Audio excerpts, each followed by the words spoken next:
Boa noite, que bom estar aqui com vocês, na casa de Deus e também na sua casa, para estudarmos juntos a palavra de Deus.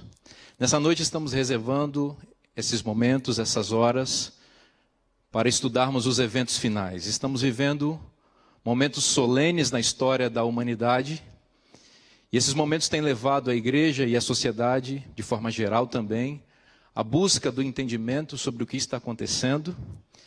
E há um despertamento para o estudo das profecias, e esta vigília é uma resposta a esta necessidade, e também se refere ao nosso próprio desejo e à nossa necessidade de buscarmos a Deus.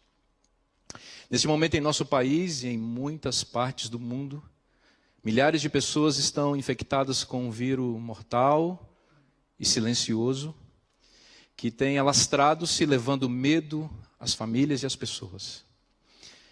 Como eu disse, em nosso país há muitas pessoas que se encontram infectadas, hospitalizadas, e há muitas famílias que estão enlutadas nesse momento. Eu quero me unir à oração feita aqui pelo pastor Robson, e quero, antes de começar a pregar, também orar por pessoas que se encontram, neste momento, infectadas com esse vírus, e em especial por aqueles que estão contagiados, estão hospitalizados, melhor dizendo. Especificamente quero mencionar uma pessoa muito querida por mim e por minha família, a senhora Maria Helena. Ela mora em Vitória, no Espírito Santo, ela se encontra internada no hospital. E ontem, ela está na UTI, ontem nós tivemos uma notícia que nos deixou bastante preocupados, de que ela precisaria ser entubada. E nós entramos em um pleito de oração muito grande, e os médicos disseram que ela teve uma evolução surpreendente de ontem para hoje, o que impediu que ela tivesse que ser entubada. Mesmo assim, seu estado inspira muitos cuidados. Então, eu gostaria de convidar você a se unir comigo nesse momento para orar por todas as pessoas que se encontram infectadas com esse vírus e que estão hospitalizadas em UTIs, em especial pela Maria Helena, a dona Leninha, a vovó Leninha, como a gente conhece ela lá em Vitória. Então eu quero convidar você a fechar seus olhos nesse momento onde você está. E nós vamos fazer uma oração específica por todas essas pessoas, em especial pela senhora Maria Helena. Nosso Deus e nosso Pai, mais uma vez nós clamamos a Ti pela Tua misericórdia. O mundo está com medo, porque há um inimigo oculto, silencioso, que está avançando para dentro das casas das pessoas, das famílias, e está tirando a nossa paz, a nossa saúde. Ó Deus, tenha misericórdia e coloque a Tua mão. Tu és o médico dos médicos, Tu tens a vacina, Tu tens a cura. Foi o Senhor que soprou o fôlego de vida nas narinas de Adão, que invadiu seus pulmões e fez o Teu filho respirar. Hoje, Senhor, centenas de pessoas, centenas de milhares de pessoas estão com dificuldades respiratórias. Ó Deus bendito, sopra o Teu fôlego de vida sobre essas pessoas. Purifica os pulmões infectados. Em especial, eu coloco em Tuas mãos a querida vovó Leninha. Visita a vovó Leninha agora no hospital. Ó Deus, traz a cura sobre ela. Não só sobre ela, mas sobre todos aqueles que se encontram hospitalizados e que são seus filhos e que clamam e que creem no Teu poder, no poder do Senhor como médico dos médicos. Agora também, ao abrirmos a Tua palavra, suplicamos que fales uma vez mais poderosamente ao nosso coração. Em nome de Jesus. Amém. O tema que eu estou responsável por falar é sacudidura. Em termos introdutórios, quero dizer para você que essa é uma expressão que se refere ao fato de que Deus vai sacudir seu povo para purificar seu povo, lançando fora de dentro do seu povo aquelas pessoas que não têm uma fé genuína e verdadeira e que de alguma forma estão entre o povo de Deus, mas que não são do povo de Deus. A sacudidura é uma expressão que vem da imagem, ou é uma figura de linguagem que vem da ideia agrícola, da cultura agrícola. Quando o agricultor coloca o grão na peneira e juntamente com o grão, a palha e as coisas que são vãs ou são vis e que não podem ser utilizadas. Então o agricultor sacode a peneira para que aquilo que não é grão não permaneça. E a partir dessa imagem, dessa figura de linguagem, nós temos o conceito da sacudidura, que é o ato de Deus retirar a palha do meio de seu povo. O livro Eventos Finais lista pelo menos 6 motivos que causam a sacudidura no povo de Deus. 6 instrumentos que Deus permite e usa para que seu povo seja sacudido, de modo que fique apenas aquilo que é puro, aquilo que ele poderá usar com poder no contexto dos eventos finais. Os 6 motivos são, primeiro, a perseguição. A perseguição contra o povo de Deus faz com que muitas pessoas que não são genuinamente cristãs sejam retiradas de dentro do povo de Deus. O segundo motivo, a superficialidade na fé. Cristãos que têm uma fé que não é fundamentada nas Escrituras e que não têm profundidade no conhecimento da palavra de Deus e nem vivem os princípios da verdade, essas pessoas também serão sacudidas para fora do povo de Deus. O terceiro motivo são as críticas injustas.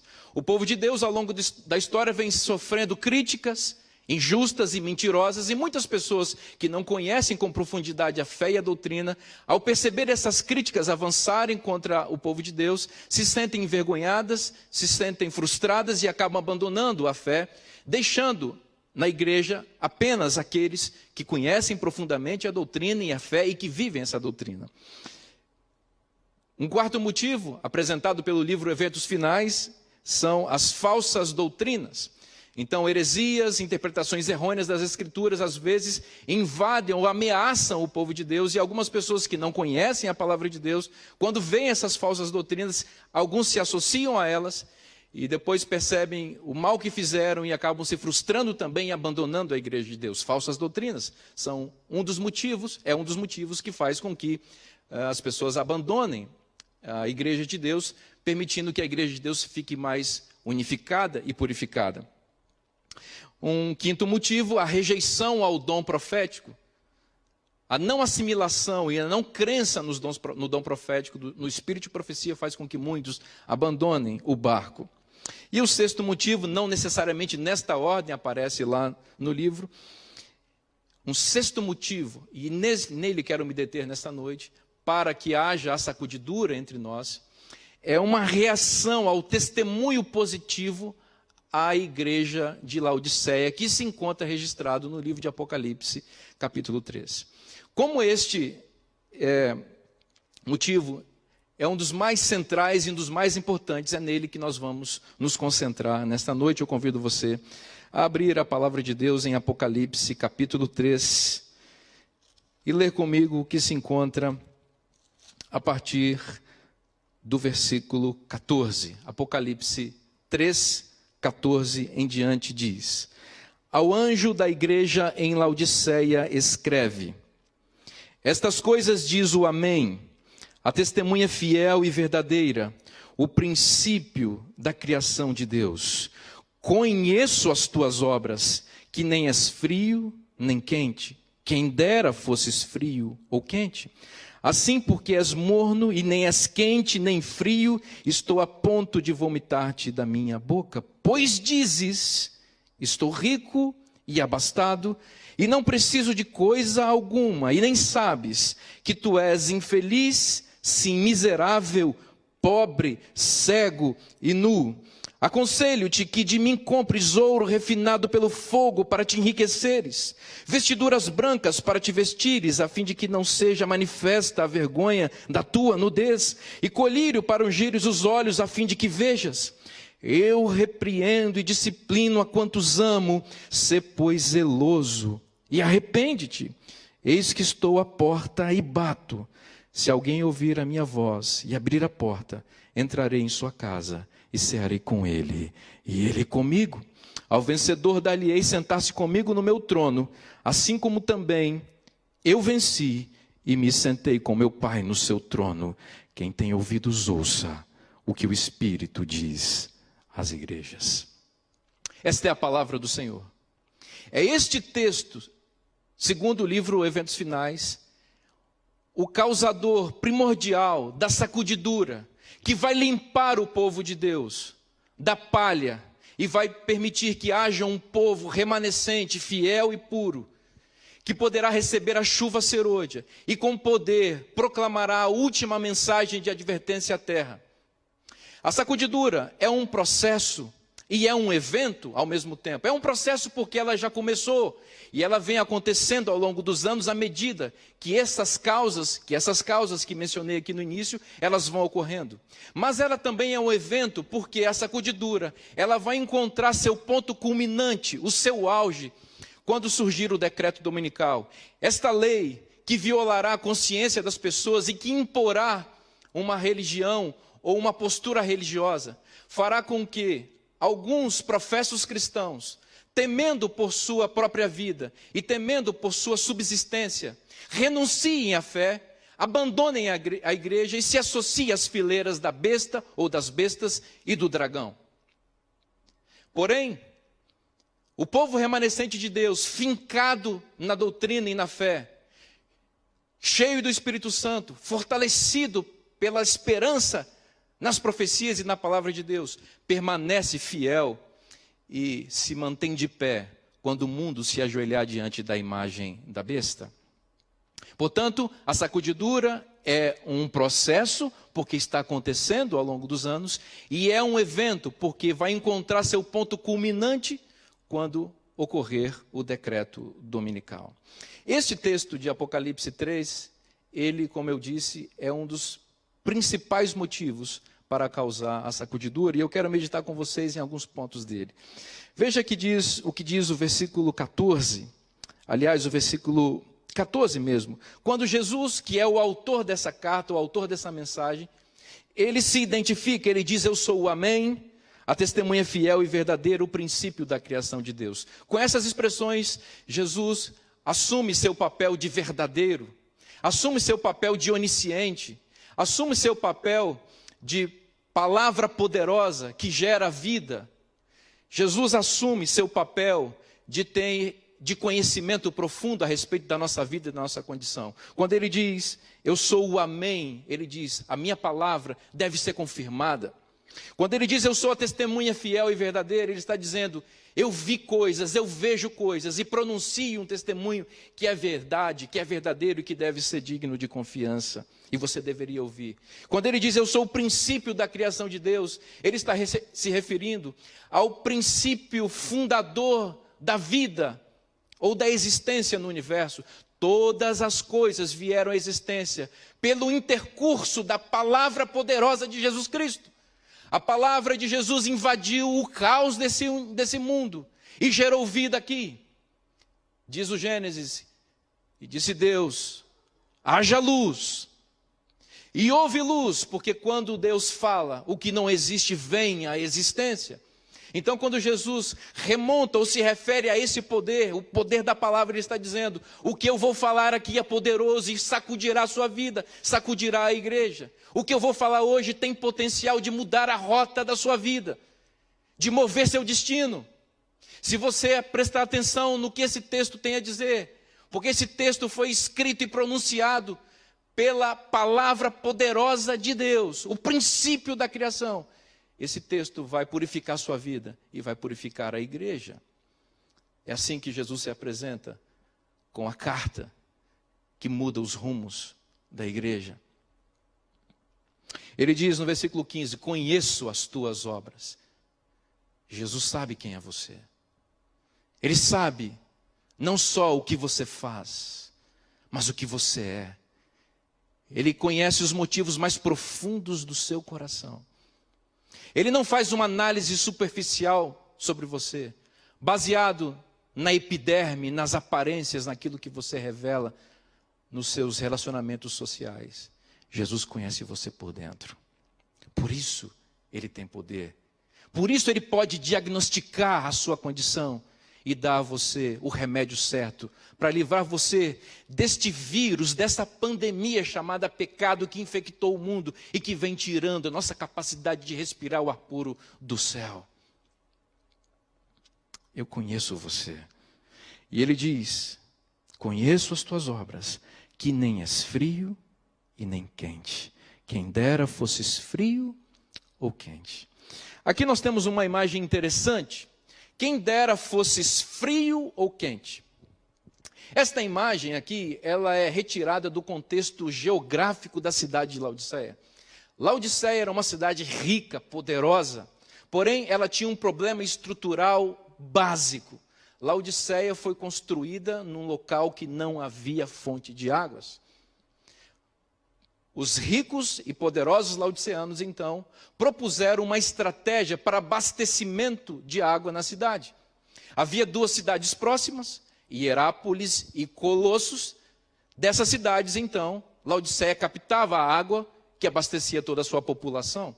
Então, eles produziram sofisticados sistemas de dutos que colhiam as águas nas duas cidades vizinhas, de modo que a água pudesse chegar até a cidade de Laodiceia. Porém, havia um problema. A água não chegava em Laodiceia do jeito que saía de Hierápolis e de Colossos. Hierápolis era uma cidade conhecida por suas águas termais, águas quentes. E naquele contexto, as águas quentes de Hierápolis eram consideradas águas que curavam, águas terapêuticas. Hierápolis era uma espécie de cidade termas que atraía os endinheirados do mundo inteiro para curar suas feridas, suas doenças, nas supostas águas curativas quentes de Hierápolis. Então a água saía quentinha de Hierápolis, entrava nos dutos que canalizavam essa água até Laodiceia, e um fenômeno estranho ocorria no processo, estranho, mas ao mesmo tempo esperado e natural. A água que saía quente chegava morna em Laodiceia.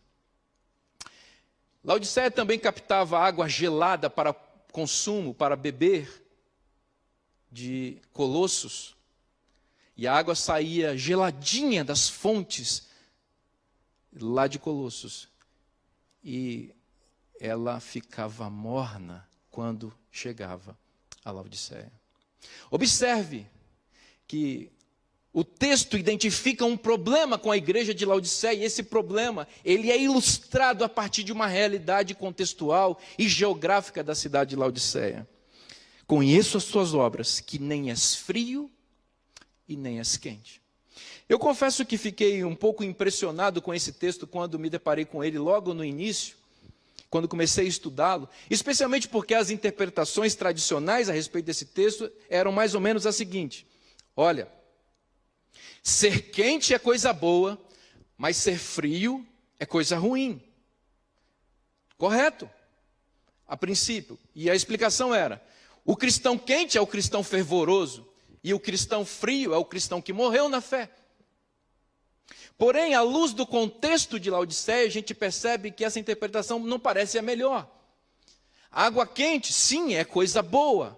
Representa uma religião viva, uma religião que cura as necessidades espirituais mais profundas da alma.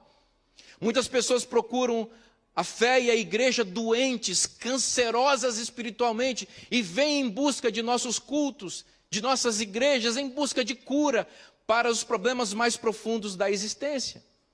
Imaginando que a igreja tem uma fonte que jorra para a vida eterna, que poderá curar aquilo que as faz morrer espiritualmente. Porém, diz que Laodiceia não era nem quente, nem fria. E o texto na sequência diz assim, Deus dizendo: quem dera fosses frio ou quente. E eu fiquei pensando, mas será mesmo que Deus gostaria que eu fosse frio? Frio não é uma coisa ruim? Mas à luz do contexto da cidade a gente entende que ser frio aqui se refere a coisa boa, porque é água para matar a sede, é água gelada. O problema de Laodiceia não é que ela é fria no sentido negativo. O problema de Laodiceia é que ela não é fria no sentido positivo. Ela não provê a água que mata a sede existencial daqueles que a procuram. Ela tem água, mas tem água morna. O problema de Laodiceia não é que ela é fria. O problema de Laodiceia é que ela é morna. Você sabe que a água morna tem pelo menos 2 propósitos. Eu me lembro da minha avó falando quando eu era criança, quando a gente tinha algum problema estomacal, ela dizia: você está enjoado? Morna uma água e bebe. Por que, vó?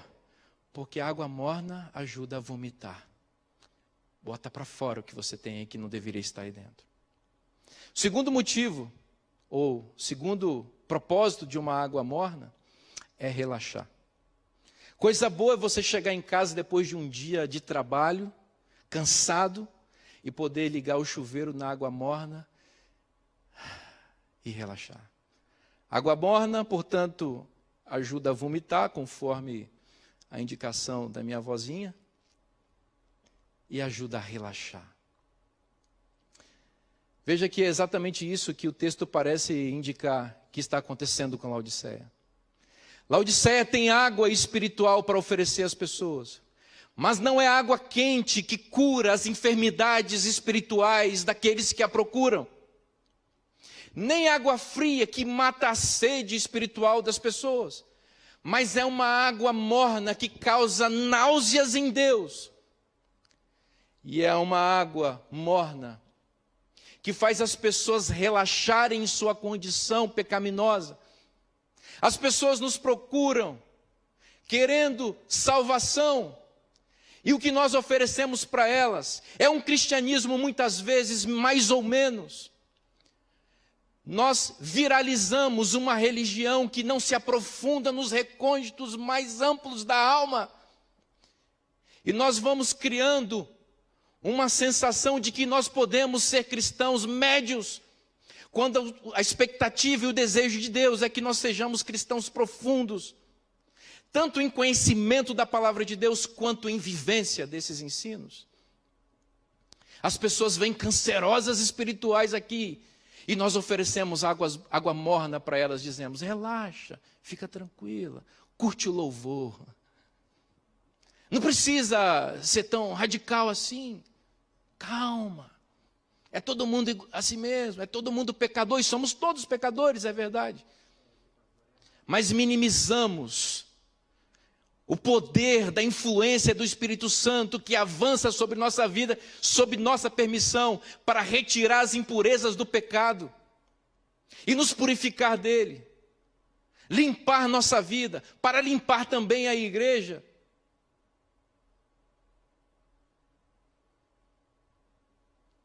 Relaxa. Essa água morna faz com que muitos de nós estejamos relaxados na fé. E essa mesma água morna está dando náuseas em Deus. Por isso ele diz: estou a ponto de vomitar-te da minha boca. Você entende? O texto segue dizendo: assim, porque és morno, e nem és quente, nem frio, estou a ponto de vomitar-te da minha boca. Em que consiste a mornidão laodiceana? O texto explica no versículo seguinte, 17: pois dizes, estou rico e abastado, e não preciso de coisa alguma, e nem sabes que tu és infeliz, sim, miserável, pobre, cego e nu. Eu quero destacar a expressão, pois dizes. Veja, Jesus está diagnosticando o problema da igreja, o meu problema, o seu problema. Você é morno. E o que é ser morno? Ele explica. Ser morno é dizer uma coisa e ser outra. Ser morno é professar algo que não encontra sentido na realidade do que você é de fato. Observe de novo o texto com atenção, versículo 17. Por que você é morno? Pois dizes, estou rico e abastado. Coisa feia é alguém dizer que é uma coisa que não é, ostentar uma posição que não tem. Coisa feia é alguém teatralizar no palco da vida e da fé, é aparentar ser o que não é. Esta é a mornidão que enoja Deus e que relaxa as pessoas na sua condição pecaminosa. É quando nós dissemos que somos o que não somos. Observem que esse é um retrato lamentavelmente fidedigno da nossa condição. Deus levantou esse movimento para ser um mensageiro profético para a humanidade. O Espírito Santo esteve guiando os pioneiros dessa denominação em tudo que fizeram. Movidos por um senso de urgência, esse movimento se estabeleceu para anunciar a breve volta de Jesus e levou essas pessoas a uma vida de santidade plena no sentido humano dessa expressão. Levou essas pessoas a doarem tudo que tinham e tudo que eram para essa causa, porque criam na breve volta de Jesus. Naquele momento, a igreja era água quente para saciar as feridas e água gelada para matar a sede. Não havia relaxamento, não havia mornidão, havia espírito de missão, havia espírito de santidade e esse espírito se desenvolvia entre os novos conversos. À medida que os anos passam, a água quente e a água fria vai se tornando morna. E aquela água que saiu quentinha das fontes pioneiras dessa denominação, parecem que hoje escoam pelos dutos da nossa vida, como água morna. Não há mais o mesmo zelo missionário entre nós. Não há mais a mesma preocupação com a nossa vida, com o nosso comportamento e com a santidade. Parece que nem mesmo uma pandemia avassaladora como essa tem capacidade de despertar alguns do sono que estão dormindo. Continuam aprofundados em seus entretenimentos fúteis. Assistem todo tipo de lixo na internet e na televisão, como se nada tivesse acontecendo. O mundo se despertando para as profecias e muitos de nós dormindo, imaginando que está tudo bem, relaxando em nosso berço esplêndido. Água morna que enoja a Deus e que logo, logo não vai mais relaxar ninguém. Pois dizes, estou rico e abastado. Esta igreja tem a preciosidade do dom profético, que foi um presente que Deus nos legou. Nós temos esses livros, eles orientam a igreja, eles lançam luz para a interpretação do texto sagrado, não substituem a Bíblia em hipótese alguma, mas nos ajudam a entendê-la. Nos dão um norte, apresentam um GPS profético mais atualizado. Nós temos e ostentamos, mas não lemos e não vivemos. Esta igreja tem uma mensagem de saúde maravilhosa que tem curado a vida e a saúde de milhares de pessoas ao longo dos anos. Nós temos essa mensagem. Temos clínicas, temos hospitais. Mas o que adianta ter clínicas e hospitais e uma mensagem teórica que não alcança a nossa vida nem a nossa família? O que adianta nós dizermos, nós temos essa mensagem e não vivermos essa mensagem? Essa igreja tem um profundo conhecimento na área educacional. Livros maravilhosos foram escritos e ainda são escritos. Essa igreja tem uma rede escolar mundial que tem abençoado milhares de pessoas e milhares de famílias. Mas o que adianta essa igreja ter isso e eu não aplicar esses princípios de educação na minha vida e na minha família? Não adianta eu ostentar, nós temos, se eu não vivo. Esta igreja tem emissoras de televisão que pregam o evangelho eterno 24 horas por dia, casas publicadoras que imprimem mensagens de esperança que alcançam os milhares, livros missionários são distribuídos aos milhões, anos após ano. O que adianta termos uma emissora que prega o evangelho 24 horas por dia e casas publicadoras que imprimem esperança para milhões de pessoas, se eu mesmo não sou atingido por essa mensagem e não sou também um mensageiro desta mensagem? Isso é dizer que é e não ser. Isso é ostentar uma coisa que nós não temos condição de praticar. Isso é contradição, isso é incoerência, isso é enojante para Deus. Você entende o que é o espírito laodiceano? É dizer uma coisa e ser outra. É falar que é e não ser. Pois dizes, estou rico e abastado.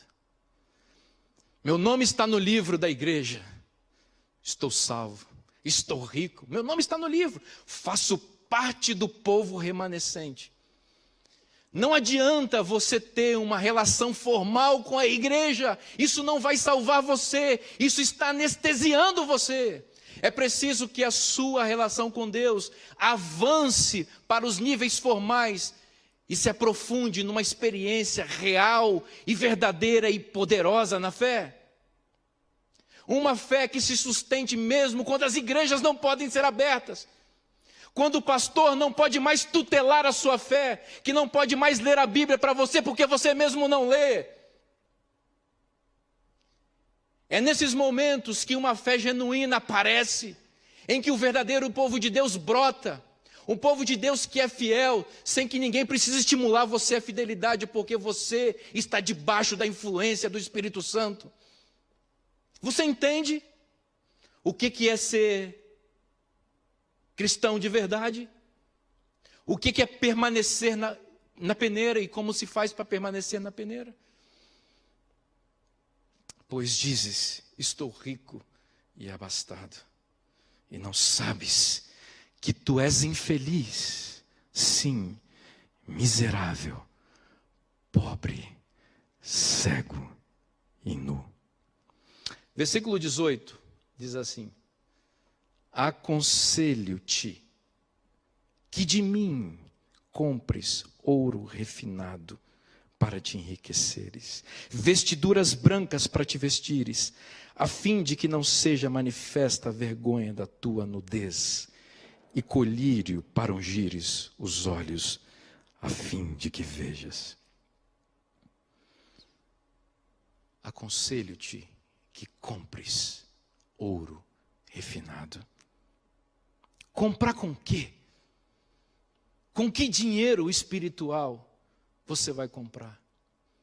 Você vai comprar com o dinheiro espiritual que foi depositado na sua conta por meio do sacrifício expiatório de Jesus Cristo na cruz do Calvário e que está sendo aplicado hoje para você no santuário celestial, no Santíssimo do Templo. É com essa moeda que você compra aquilo que te salva. Logo, é uma moeda que lhe foi dada gratuitamente, que está à sua disposição. E você pode acessá-la pela fé. Você pode invadir pela fé e respeitosamente o santuário celestial pelo novo e vivo caminho que foi aberto por Cristo. E ali depositar sua vida diante do altar e dizer: Senhor, eu sou morno. Por favor, sacia a minha vida com a água fria da tua justiça. Faz jorrar em mim uma fonte para a vida eterna. E, Senhor, sacia a minha sede e cura as minhas feridas espirituais, para que eu também seja um instrumento em tuas mãos, para saciar a sede das pessoas e curar as doenças espirituais que elas têm. O versículo 19 diz: eu repreendo e disciplino a quantos amo. Sê, pois, zeloso e arrepende-te. Eu repreendo e disciplino. Não é porque eu sou sádico, diz o Senhor. Não é porque eu gosto de ver você sofrer. Eu faço isso pelo contrário. Porque a minha repreensão é o único meio que você tem de salvação. Eu repreendo e disciplino você porque eu amo você. Eu vejo um pai amoroso compartilhando um recado de salvação para filhos rebeldes. Eu amo você. Eu quero salvar você. Eu morri por você. E eu não posso permitir que você continue nessa situação. Muda de vida. Ele diz: sê, pois, zeloso e arrepende-te. Arrependimento, meu querido amigo, minha querida amiga, é a palavra que resume a pregação evangélica de Gênesis a Apocalipse. arrependimento. Arrependa-se, arrependa-se, arrependa-se. De quê? Eu poderia fazer uma lista extensa de pecados que nós cometemos aqui. Poderia aqui chamar o pecado pelo nome, como se diz, para tentar alcançar você especificamente. Mas eu não vou fazer isso. Eu vou falar uma coisa que eu tenho certeza da qual você precisa se arrepender. Um pecado que acompanha você há muito tempo e que, se você não se desvencilhar dele, ele vai levar você para a perdição eterna. Ele vai sacudir você para fora da peneira da fé. Ele vai retirar você da lista dos santos e vai colocar você nas fileiras das bestas e do dragão, e vai colocar você de joelhos diante da imagem da besta, que em breve será erigida com o decreto dominical. Sabe que pecado é esse? O seu pecado de estimação. Pecado acariciado. O pecado que te acompanha e você não larga por nada. Este pecado que inclusive está te acompanhando em tempos de quarentena. Este pecado que nem o medo que assola a humanidade, que nem o perfil altamente escatológico do momento em que a gente vive, consegue desvencilhar você dele. É aquele pecado que tenazmente te assedia, como diz o apóstolo em Hebreus capítulo 12. A expressão tenazmente se refere a cola tenaz. É esse araldite do inferno que se agregou a você e que não solta, esse superbonde maligno que te acompanha por onde você vai, que te assedia tenazmente. É desse pecado que você precisa se arrepender. É pelo poder de Deus que você consegue. É colocando essa causa diante do altar de Deus. É suplicando a misericórdia do Senhor. É rejeitando sua condição morna que te faz relaxar, como se dissesse: eu tenho esse pecado, mas Jesus me ama mesmo, eu sou tão bonitinho, tão querido, e Ele não vai me tirar do céu. Afinal de contas, o céu não vai ser um lugar bom se eu não estiver lá. Você está morno, tomando água morna, relaxando com água morna e enojando a Deus. É hora de você, pela graça e pelo poder de Deus, dizer: eu não quero mais esse pecado na minha vida, porque eu quero permanecer na peneira. Eu não quero ser sacudido, eu não quero ir para fora, eu quero ficar de pé quando todos se ajoelharem diante da imagem da besta. Versículo 20, Jesus diz: eis que estou à porta e bato.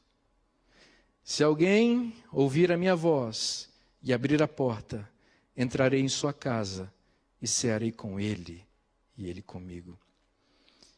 Esse texto é lindo, mas ao mesmo tempo retrata uma situação patética. Jesus é o chefe do banquete. É Ele que providenciou o banquete espiritual com o qual nós nos regalamos na fé. É Ele que nos deu o dom profético, é Ele que nos deu as instituições, é Ele que nos deu essa mensagem com a qual nós nos engordamos nesse banquete extraordinário. Só que em algum momento da nossa trajetória nós fechamos a porta do banquete e deixamos o dono do banquete de fora. Isso é patético, isso é trágico. E aqui diz o texto que o dono do banquete está assim, deixa eu entrar. Eu quero entrar. E a gente diz assim: olha, nós somos o povo remanescente. Nós guardamos os mandamentos de Deus e temos a fé em Jesus. E temos o testemunho de Jesus. Está vendo aí? Jesus está batendo a nossa porta. Ele não bate a porta de qualquer denominação, ele bate a nossa, porque nós temos o testemunho de Jesus. Olha, ele está batendo. E quando as batidas ficam mais insistentes e mais intensas, nós pensamos: nossa, Jesus está um pouco nervoso, nós precisamos domesticar um pouco mais esse Jesus. E aí a gente vai ali e coloca um envelope de dízimo debaixo da porta para dizer: Jesus, calma um pouquinho, nós estamos aqui fica aí batendo a nossa porta. Quando as batidas ficam mais intensas e a gente tem um pouquinho de saudade de Jesus, a gente se contenta em olhar pelo buraco da fechadura e ver Jesus do lado de fora da porta. Quando a experiência que a igreja precisa ter e nós como indivíduos precisamos é escancarar a porta do nosso coração e da igreja para que Cristo entre no banquete, sente à cabeceira da mesa e presida esse banquete, determinando o que come, o que não come, o que veste, o que não veste, o que faz, o que deixa de fazer. Não adianta ter Cristo à porta, Cristo precisa entrar e Ele só entra se nós permitirmos. Por isso Ele gentilmente bate a porta. Eis que estou à porta e bato. Se alguém ouvir a minha voz e abrir a porta, entrarei em sua casa, cearei com ele e ele comigo. Ao vencedor, dar-lhe-ei sentar-se comigo no meu trono. Assim como também eu venci e me sentei com meu Pai no seu trono. Quem tem ouvidos, ouça o que o Espírito diz às igrejas. Esta é a mensagem que sacode a igreja. Esta é a mensagem que tem o poder, Apocalipse capítulo 3, versículo 14 em diante. É a mensagem que, de acordo com a revelação, tem o poder de lançar para fora a palha e de manter um remanescente fiel dentro da peneira de Deus. Segundo o livro Eventos Finais, esta mensagem produz duas coisas. Primeira, ela endurece o coração de alguns no erro e na sua condição. E essa é uma condição trágica, resultado trágico dessa mensagem. Mas um segundo efeito é produzido na vida de outras pessoas. Esta mensagem leva os sinceros ao arrependimento. Ouvem o testemunho fiel. Permitem que o Espírito Santo transforme e purifique sua vida. Permitem que o pecado acariciado seja abandonado. Deixam Deus intervir diretamente, sentando-se na cadeira principal do banquete. Essas pessoas permanecem na peneira e permanecerão de pé quando todos se ajoelharem diante da imagem da besta. Para concluir, eu vou fazer uma pergunta para você. Qual o efeito que essa mensagem hoje teve sobre sua vida? Ela endureceu seu coração? Ela deixou ainda mais gélido ou mais morno, para ser fiel à metáfora? Mais morna a sua condição? Qual o efeito que essa mensagem produziu em você? Ela sacudiu sua vida?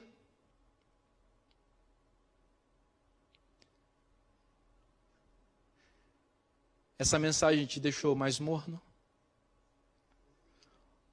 Ou ela fluiu para dentro de você como água viva que saciou sua sede e começou a sarar suas feridas espirituais? Esse poder está na mensagem, mas está também em sua decisão.